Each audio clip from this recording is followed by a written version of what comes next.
네, 우리가 잘 아는 시 중에 아마 이 제목만은 아마 온 국민이 잘 아는 시 제목입니다.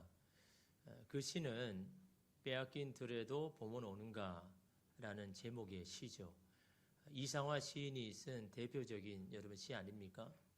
아마 대부분이 아마 이 제목에 대해서 잘 알 겁니다. 이 시 속의 시인은 일제에 대한 재앙 의식 그리고 조국에 대한 간절한 애정이 구구절절히 이 시 가운데 여러분 있는데요. 여러분 이 빼앗긴 들은 무엇을 말하는 것일까요? 바로 현재의 상황입니다. 봄은 뭡니까? 우리가 기다리는 상황입니다. 근데 누구나 봄을 기대하고 기다리지만 이 빼앗긴 들과 같은 현재를 외면할 수가 없다라는 거죠. 시간이 지나면 자연의 법칙에 따라서 봄은 반드시 올 겁니다. 화가 지나면 복이 다시 찾아옵니다. 슬픈 날이 있으면 기쁜 날이 오는 것이 여러분 오늘 우리가 인생을 살아가는 분명한 진리 아니겠습니까? 만약 이러한 소망이 없다면 어찌 우리가 살아갈 수가 있겠습니까? 이러한 소망이 힘겨운 오늘을 살아내게 합니다. 그런데 우리가 현재 마주하는 현실이 힘들고 어려울수록 뭐가 줄어듭니까? 봄에 대한 기대가 줄어들더라는 거죠. 나중에는 과연 그런 봄이 내 인생에 나에게 찾아올까라는 회의감이 들 때가 여러분 참으로 많다라는 거죠. 당연히 찾아오는 수순임에도 불구하고 당연히 그런 봄이 우리에게 옴에도 불구하고 여전히 우리가 맞이하는 이 현실 때문에 그런 회의감을 가질 때가 참으로 많죠. 다가오는 봄을 기쁨으로 맞이하기 위해서는요, 빼앗긴 들에서의 삶을 잘 살아야 됩니다. 그때를 어떻게 사느냐 따라서 당연히 오는 봄이 우리에게 기회가 될 수도 있고 또 다른 위기가 될 수도 있다라는 거죠. 봄이라고 이러면 다 기회가 되는 게 아닙니다. 그것이 기회가 될지 또 다른 위기가 될지는요, 지금 빼앗긴 들과 같은 이 현실에서 어떻게 살아내는가, 거기에 여러분 우리의 미래의 봄에 여러분 기회인지 위기인지가 결정이 되더라라는 거죠. 그러기에 오늘 우리가 흘리는 것에 대해서 흘리는 시간, 땀과 노력에 대해서 여러분 가볍게 여겨서는 안 되는 겁니다. 오늘 하루가 우리가 말씀으로 살아가는 그 하루를 그냥 생각해서는 안 되는 겁니다. 내가 말씀을 지켜내는 그 시간들이 모여서 하나님께서 오늘 우리에게 귀한 날을 주시는 겁니다. 그러기에 빼앗긴 들에서 흘리는 땀방울과 눈물이 너무도 소중합니다.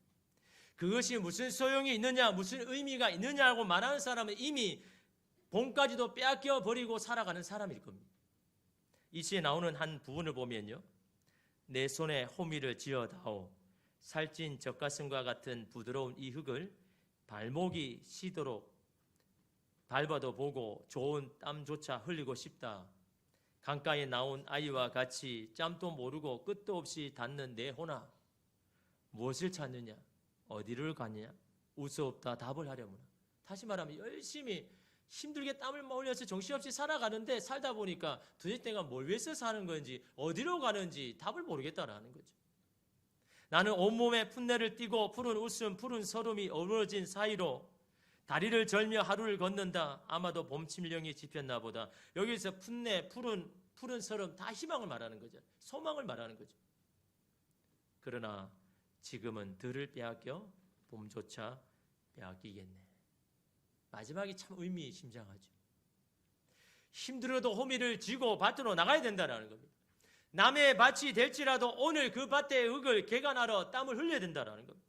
이러한 노력 행동이 무슨 소용이 있는가라는 의문이 들기도 합니다. 그러다가 이 시인이 갑자기 정신이 번쩍 들었습니다. 왜 들었습니까? 갑자기 정신이 번쩍 들었습니까? 아무것도 하지 않는다면 그렇게도 희망하고 소망했던 봄조차 빼앗기게 생겼으니까. 그래서 정신이 번쩍 든 겁니다. 아무것도 하지 않으면입니다. 넉넉고 있으면입니다. 들만 빼앗기는 것이 아니라 봄조차 빼앗기게 생겼으니 이 신이 갑자기 정신이 번쩍이 든 겁니다. 여러분 가만히 있는다고 여러분 미래가 오늘 저와 여러분에게 오는 게 아닙니다. 아무것도 하지 아니하면요, 우리 미래는요 지금과 똑같을 겁니다. 오늘 말씀은 요엘 선지자의 희망적인 메시지죠. 여호와의 날이 되면 모든 것이 다 회복된다고 이야기합니다.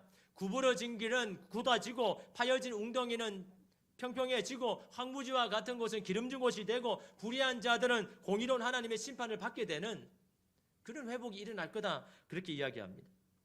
여호와의 날은 분명히 옵니다. 그래서 그날에는 모든 것이 회복된다고 말합니다. 18절에 보니까 그날에 산들이 단포도주를 떨어뜨릴 것이며 작은 산들이 젖을 흘릴 것이며 유다 모든 시내가 물을 흘릴 것이며 여호와의 성전에서 샘이 흘러 나와서 시딤 골짜기에 대리라. 모든 산들과 시내들이 물이 막 흘러 넘칩니다. 포도주가 풍성합니다. 먹을 양식들이 흘러 넘칩니다. 그럼에도 이스라엘은요, 부인할 수 없는 현재에 놓여 있습니다. 요엘 선지자는요, 희망적인 말만 하지 않습니다. 이런 희망도 우리가 마주할 현실을 어떻게 살아내야 하는 것에 있다. 그래서 요엘서 시작하는 1장 5절에서 6절 말씀에 이렇게 말합니다. 취하는 자들아 너희는 깨어 울지어다. 포도주를 마시는 자들아 너희는 울지어다. 이는 단포도주가 너희 입에서 끊어졌음이니 다른 한 민족이 내 땅에 올라왔음이로다. 그들은 강하고 수가 많으며 그 이빨은 사자의 이빨 같고 그 어금니는 암사자의 어금니 같도다. 이게 이스라엘이 지금 마주하고 있는 앞으로 다가올 그런 재난의 한 현장을 보여주고 있는 거죠. 왜 울어야 한다고 합니까? 지금 마주할 현실은 단포도주가 끊어지고 강한 민족이 일어나서 이 나라를 물고 뜯는 그런 상황 앞에 우리가 놓여 있으니까 메뚜기와 같은 자연적인 재앙으로 인해서 한 해 동안 수가 모든 것이 다 수포가 되는 그런 날들이 다가오고 있으니까 회복될 여호와의 날은 반드시 올 것이지만 현재 마주하고 있는 빼앗긴 들에서 사는 삶의 무게가 너무 무거울 거다. 어떻게 살아내야 할지 막막한 현실 가운데 처할 거다. 이러한 때에 요엘 선지자가 뭐라고 이야기합니까? 정신을 번쩍 차려야 된다. 오히려 더 정신을 번쩍 차려야 한다라고 요엘 선지자가 말하고 있는 겁니다. 이 때가 진정한 하나님의 백성으로 살아내야 할 때라고 말하는 겁니다. 손을 놓을 때가 아니라 호미를 쥐고 밭으로 나가야 할 때라고 말하고 있는 겁니다. 눈물을 흘리며 씨를 뿌리러 나가야 할 때라고 말하는 겁니다. 씨를 뿌리는데 왜 눈물 흘립니까? 너무너무 눈물 흘릴 수밖에 없는 그런 상황입니다. 근데 그때 넉놓고 있지 말라는 거예요. 아무것도 하지 말고 있으라는 게 아닙니다. 눈물을 흘리지라도 씨를 뿌려야 된다는 거죠. 그 씨를 뿌려야 너희 인생에 미래가 있다라고 말씀하는 겁니다. 회복의 날이 올 것이라고 말씀하고 있는 겁니다. 씨도 뿌리지 아니하면서 회복할 날만 기다린다 그러면 그 회복의 때는 너희에게는 오지 않을 거다. 씨를 뿌려야 돼요. 눈물로 씨를 뿌려야 돼요. 그 씨를 가지고 주님께서는 오늘 우리의 삶 가운데 여러 가지 미래들을 이루어 나가시겠죠. 그런데 사람들은 하루하루 흘리는 땀과 눈물의 가치를 귀하게 여기지 않습니다. 그것이 무슨 소용이 있느냐라고 그렇게 말합니다. 이런 무기력해진 사람들이 자주 하는 말이 뭡니까? 그 사람들 입술에서 고백하는 공통적인 말을 보면 이 사람은 굉장히 지금 무기력해 있구나. 희망이 도대체 없구나. 소망이 없구나. 한 시간 좀 쉰다고 달라지지 않아. 그냥 오늘 하루 쉰다고 인생은 크게 변하지 않아. 그렇게 유별나게 산다고 인생 별반 차이가 없어. 자기 스스로 합리화시킵니다. 한 시간 하루 평상시의 자세에 대해서 그렇게 중요하게 여기지 않습니다. 그런 시간들이 그렇게 의미 없다라고 말합니다. 아니죠. 한 시간이 모여서 하루가 되지 않습니까? 그 하루가 모여서 한 달이 되고 그 한 달이 되어서 모여서 우리의 미래가 되지 않습니까? 내가 무심코 흘러보낸 그 한 시간이 내 미래의 집에 벽돌을 한 장 여러분 빼내게 된다 그러면요 정신이 번쩍 들죠. 내가 그냥 허투루 보내는 그 한 시간에 내 미래에 벽돌을 올려야 될 그 집에 그 벽돌을 그냥 빼버리는 일이 된다 그러면요 그 한 시간 그냥 보낼 수가 없는 거죠. 오늘 우리도 이와 같은 현재를 보내고 있는지 모릅니다. 개인적인 고난과 국가적인 재난, 세계적인 어려움 가운데 처해 있습니다. 교회도 코로나를 지나면서 참으로 어려운 때를 보내고 있습니다. 중국과 미국 사이에서 도무지 어떻게 취해야 될지 모르는 참 기업하는 사람은 지금 어려울 것 같습니다. 참 고민될 것 같습니다. 어디에 붙어야 되고 어디에 의지해야 되는지 정말 어려울 것 같습니다. 누구가 확실하게 답을 보여주면 참 좋을 텐데 그 답은 그냥 지켜보는 수밖에 없습니다. 돌아가는 정황을 지켜볼 수 없는 그런 상황을 여러분 기업하는 사람들은 아마 그렇지 않겠습니까? 오늘 여러분 우리가 살아갈 우리 개인도 마찬가지입니다. 삶이 언제 도와질지 모르는 그런 상황 가운데 있습니다. 언제 직장이 정말 많아져가지고 마음껏 직장을 다닐 수 있을지 그것도 모릅니다. 그럼에도 그때를 잘 보내야 한다고 말씀하고 있는 겁니다. 그 때를 잘 보내야 회복의 날을 맞이할 수 있다라고 말하고 있는 겁니다. 이때 깨어서 재난의 때를 잘 통과해야 된다고 말하고 있는 겁니다. 그럼 어떻게 이 재난의 때를 잘 보낼 수 있을까? 오늘 요엘 선지자는요, 말씀을 통해서 두 가지를 너희가 기억해라 라고 말씀합니다. 그 한 가지는요, 하나님은 과거에도 현재에도 미래에도 바로 너희 곁에 여전히 계신다. 과거에도 계셨고 지금도 너와 함께하고 미래도 여전히 너희와 함께 계신다라는 이 분명한 사실을 기억해라. 언제요? 재난의 때. 17절의 말씀에 그런즉 너희가 나는 내 성산 시온에 사는 너희 하나님 여호와인 줄 알 것이라. 예루살렘이 거룩하니 다시는 이방 사람이 그 가운데로 통행하지 못하리라. 우리가 무엇을 분명히 알게 된다고 말씀합니까? 나는 내 성산 시온에 사는 너희 하나님 여호와인 줄을 알 것이라. 어떤 하나님이요? 그 시온에 사는 하나님. 과거에도 시온에 계셨고 지금도 계시고 미래에도 그 시온과 함께 하실 하나님. 21절도 보십시오. 내가 전에는 그들의 피 흘림 당한 것을 갚아주지 아니하였거니와 이제는 갚아주리니 이는 여호와께서 시온에 거하심이로다. 하나님이 그 시온에 거하시기 때문에. 21절에 이 산다라는 말과 21절에 거한다라는 말은요, 같은 히브리어 동사를 이렇게 쓰고 있는데 이 샤칸이라는 동사입니다. 이 샤칸은요, 현재 진행형입니다. 시제가 뭡니까? 과거에서부터 지금까지 계속되고 있다.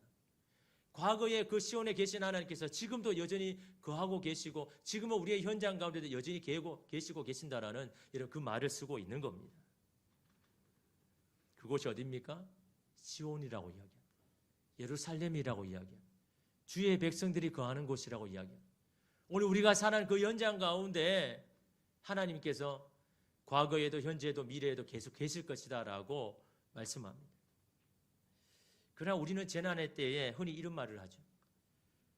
하나님, 내가 재난 당할 때에 하나님 어디에 계셨습니까? 내가 힘들어 지쳐서 쓰러져 있을 때 하나님은 도무지 어디에 계셨습니까? 저렇게 악한 사람이 득세하고 우리를 힘들게 하는데 정의의 하나님은 도무지 어디에 계셨습니까? 라는 그런 질문을 우리는 하나님께 합니다. 이러한 질문의 답이 오늘 말씀이 뭐라고 합니까? 하나님은 너와 바로 거기에 여전히 계셨다. 그 말씀하죠. 그러면 사람들은 또 어떤 질문을 합니까? 아니 그렇다면 하나님 함께 하셨다면 왜 가만히 계셨습니까? 왜 안 계신 것처럼 그렇게 침묵하셨습니까? 라고 하나님 앞에 질문할 수가 있겠죠. 그런데 여러분, 왜 우리가 이렇게 따지는 근거가 뭘까요? 뭐 어떤 근거를 가지고 하나님 앞에 이렇게 말할까요? 그거는요, 하나님께서 불의와 악을 보시면 즉각 처단하시고 해결하실 것이라는 그런 생각을 가지고 있는 거예요. 하나님은 우리가 재난을 당할 때 즉각적으로 도와주셔야 한다라는 그런 생각을 근거를 가지고 하나님 앞에 여러분 그렇게 말하는 거 아닙니까? 그렇지 아니하면 나를 사랑하는 하나님이 아닙니다. 즉각 나의 도움을 도와주지 아니하면, 즉각 나의 어려움을 해결해 주지 아니하면 당신은 나를 사랑하는 하나님이 아니다라는 그런 마음을 가지고 있는 건 아닙니까? 그러나 여러분, 하나님께서 이러면 즉각 정말 심판하신다면 우리 중에 살아남을 수 있는 사람이 있을까요? 바로 불의한 자를 바로 처단하신다 그러면 여러분, 주님 앞에서 살 수 있는 사람이 있을까요? 우리는 우리를 적대하고 힘들게 하는 사람을 다 악인으로 간주하죠. 적으로 간주합니다. 그러기에 나의 적과 악인이 하나님에게도 적이어야 하고 악인이어야 된다라고 그렇게 말합니다. 그렇게 믿고 있습니다. 그렇지 않습니까? 나를 힘들게 하는 저 사람 분명히 잘못된 사람이고 하나님도 그렇게 보셔야 됩니다라는 그런 생각 우리가 다 가지고 있잖아요. 그래서 하나님 저 악인들을 왜 저렇게 내버려 두십니까? 나를 힘들게 괴롭히는데 왜 그냥 내버려 두십니까? 그렇게 여러분 하나님 앞에 따지죠. 그러나 여러분, 우리가 그 악인 중에 한 명이 될 수도 있다라는 것, 그거 여러분 기억하셔야 되는 거예요. 우리도 하나님의 뜻에 반대하는 적대하는 사람 중에 무리 중에 있을 수 있다라는 그 사실, 이 분명한 사실을 여러분 우리가 잊어버려서는 안 된다라는 거예요. 그러기에 하나님은 심판을 유예하시는 거예요. 그것이 하나님 우리에게는 은혜 아닙니까? 그 심판을 유예해서 마지막 심판과 회복의 날에 악인과 의인들을 심은 대로 거두게 하시는 하나님의 그 심판을 여러분 유예하신 것, 이것은 오늘 우리에게 너무너무 큰 은혜 아니고 축복 아닙니까? 나를 힘들게 하는 사람 바로 해결하지 않는다고? 저 악인들을 그냥 내버려 둔다고 하나님 원망할 게 아니라 주님, 저도 삶 가운데 저들과 같은 사람 아닙니까? 나도 하나님의 뜻대로 살지 못하는 그런 사람 아닙니까? 그런 우리를 즉각적으로 심판하지 아니하시고 이렇게 기다려주시고 이렇게 밀어주시는 것, 이게 하나님 앞에 은혜 아닙니까? 그럼에도 주의 백성과 함께 하시는 이유가 뭡니까? 도대체 왜 그러면 우리와 함께 하십니까? 21절을 다시 보면요, 우리 함께 읽겠습니다. 내가 전에는 그들의 피 흘림 당한 것을 갚아주지 아니하였거니와 이제는 갚아주리니 이는 여호와께서 시온에 거하심이니라. 무슨 말입니까? 그때는 악인들이 막 나를 힘들게 해가지고 내가 너무너무 상처를 입고 피 흘려가 했는데 그때는 하나님이 아무것도 안 하셨어요. 그런데 이제는 그들이 행한 대로 갚아줄 거다. 왜? 하나님께서 그 시온에 계시니까. 이게 무슨 말입니까? 그들이 행하는 모든 그 현장 가운데 하나님이 계신다라는 거죠. 그 현장에 하나님이 증인이 되신다라는 겁니다. 그 모든 불의와 악의들이 관치는 그 세상 속에서 그것을 지켜보신다라는 겁니다. 그래야 하나님이 심판주가 되어주시는 겁니다. 그래야 하나님께서 마지막 날에 그 악인들의 그들에 대해서 심판하여 주실 것이기 때문입니다. 또한 그 속에서 우리가 흘리는 믿음의 눈물과 땀과 노력들을 하나님 기억해 주실 겁니다. 그래서 그 마지막 때에 우리 가운데 하나님께서 놀라운 것으로 우리에게 여러분 상을 주실 겁니다. 그래서 하나님 우리 곁에 계셔야 되는 겁니다. 우리의 이 어려운 때에도 우리 함께 하셔야 되는 겁니다. 아무것도 안 도와주시는 것 같지만 여전히 우리 가운데 증인이 되셔서 우리가 흘리는 땀과 눈물을 기억하여 주시고 악인들이 행하는 모든 무리를 기억하여 주셔서 하나님의 때에 행한 대로 갚게 하시는 그 하나님의 일을 하셔야 되기 때문에 우리 가운데 있는 거죠. 또 한 가지는요, 하나님께서 우리 가운데 거하시는 이유는 16절입니다. 여호와께서 시온에서 부르짖고 예루살렘에서 목소리를 내시리니 하늘과 땅이 진동하리로다. 그러나 여호와께서 그의 백성의 피난처 이스라엘 자손의 산성이 되시리로다. 여호와께서 시온에서 부르짖고 여호와께서 목소리를 내는 걸 하나님이 하시는데, 하나님이 하시는 이 땅에 심판하는 여러 가지 것들을 하는데 그때 하나님이 함께 하신 이유가 뭡니까? 그 재난의 때에 하나님께로 피하는 자에게 그들의 피난처가 되시고 산성이 되어주시기 위해서, 그들을 지키시고 보호하여 주셔서 그 재난 때를 잘 보내게 하기 위하여서, 그래서 하나님께서 우리와 함께 하시는 겁니다. 우리의 피난처, 우리의 산성이 되셔서 그때 우리의 믿음을 지켜주시고 우리의 마음을 지켜주시기 위해서 과거에도 지금도 미래도 저와 여러분과 함께 하신다라는 거죠. 그러므로 재난의 때에 더욱 주님께 피해야 합니다. 주님 앞에 나아가야 됩니다. 주님의 그늘 안에, 주님의 날개 안에 거해야 됩니다. 믿음과 신앙의 자리에서 더욱 공고히 서 있어야 됩니다. 그렇지 아니하고 그 자리를 떠나면 재난의 쓰나미에 속절없이 휩쓸려 떠내려 버리고 말 겁니다. 그러기에 주님이 이렇게 우리 가운데 함께 하심이 얼마나 큰 은혜이고 축복입니까? 피난처가 되시잖아요. 우리가 의지하고 믿고 산성이 되시지 않습니까? 두 번째로 재난의 때를 잘 보내기 위해서 우리가 분명히 알아야 할 사실은요, 하나님이 바로 우리의 회복의 시작점이자 근원이 되신다라는 사실입니다. 여러분 18절 말씀 우리 함께 읽겠습니다. 그날에 산들이 단 포도주를 떨어뜨릴 것이며 작은 산들이 젖을 흘릴 것이며 유다 모든 시내가 물을 흘릴 것이며 여호와의 성전에서 샘이 흘러나와서 시딤 골짜기에 되리라. 시딤 골짜기에 뭘 된다고요? 물을 되리라. 이 시딤 골짜기는요, 황무한 땅 골짜기입니다. 메마른 곳입니다. 생명이 가진 것이 살 수 없는 그런 곳입니다. 거기에 물을 댈 것이다. 거기에 살 수 있도록 만들 것이다. 생명이 살 수 있도록 만들 것이다. 메마른 곳을 물된 동산과 같은 곳으로 만들 것이다. 무엇을 통해서요? 어디서부터? 그 물이 어디서 나옵니까?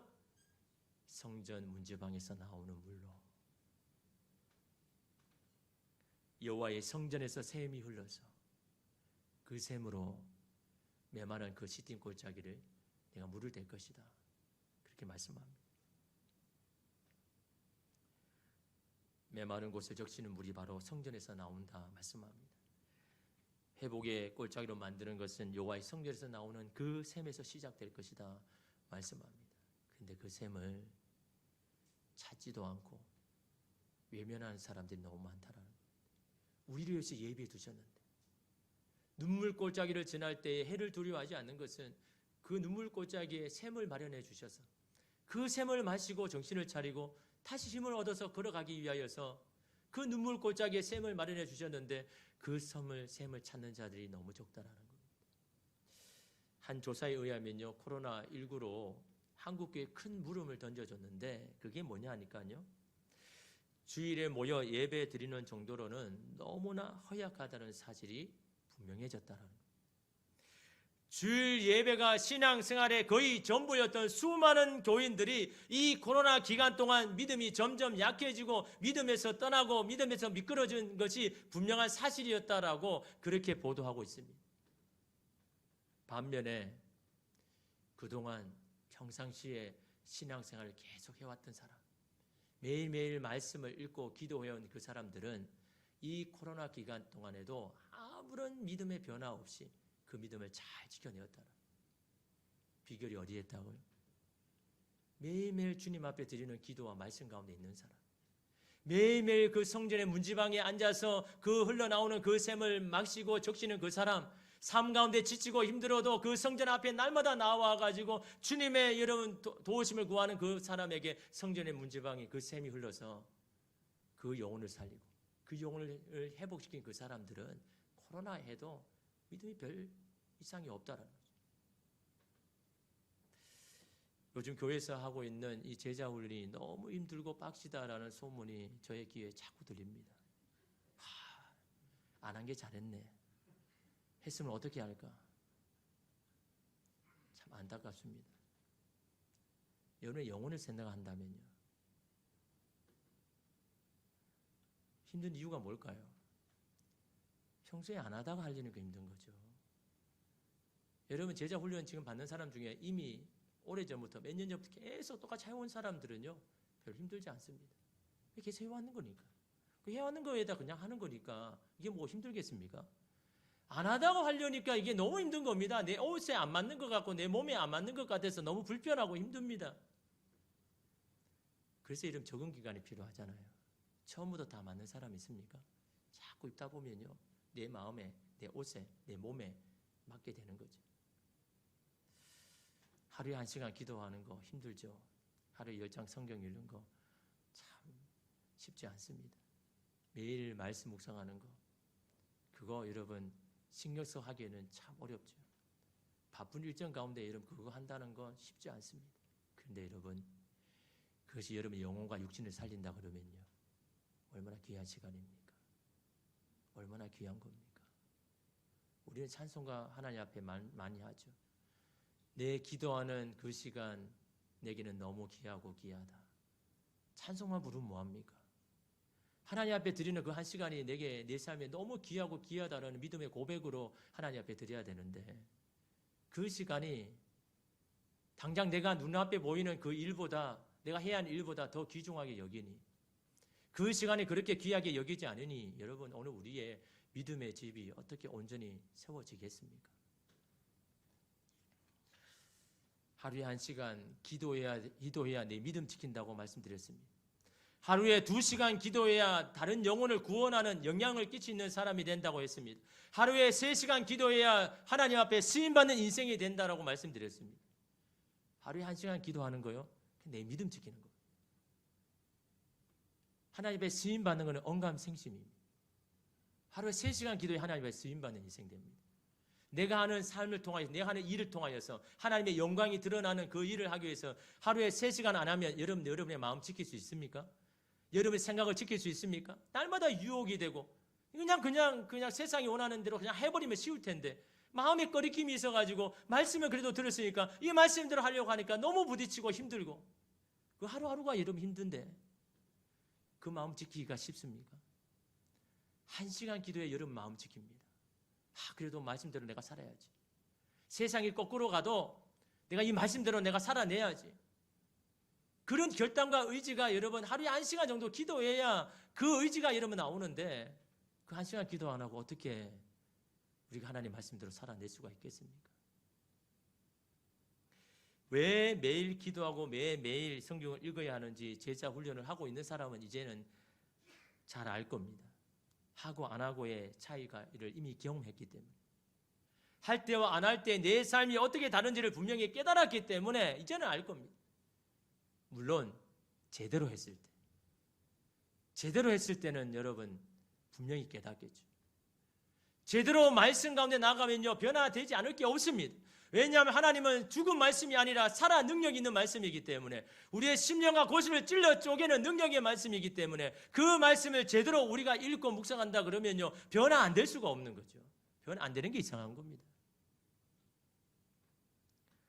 신앙을 위한 시간은요 아까운 것이 아닙니다. 진정한 제자로 변화될 때에 가정이 세워지고 일하는 곳이 변화되고 교회가 힘을 얻는 겁니다. 그 한 명이 제대로 세워지면요.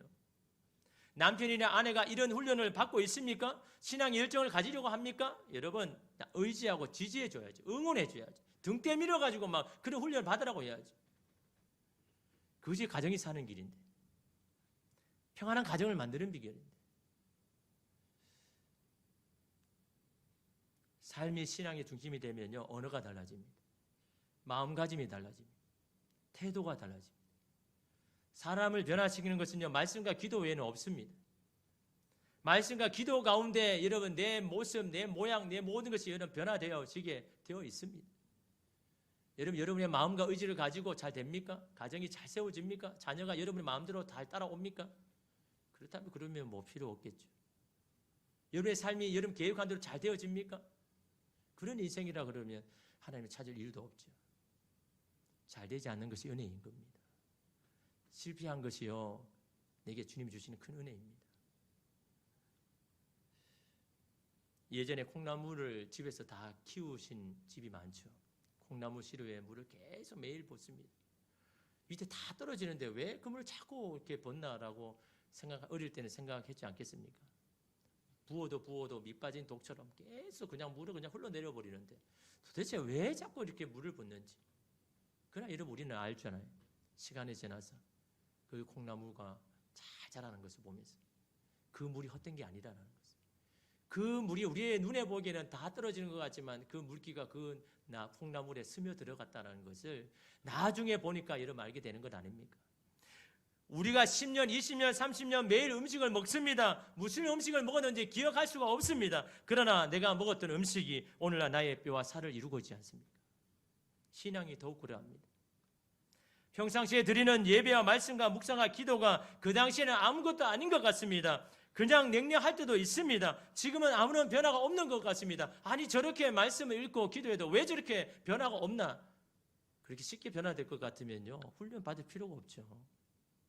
여러분 자신 잘 변합니까? 생각하면 생각하는 게 뭡니까? 사람은 안 변해. 이게 결론이잖아요. 사람은 안 변해. 이게 우리가 인간이 할 수 있는 고백의 결론 아닙니까?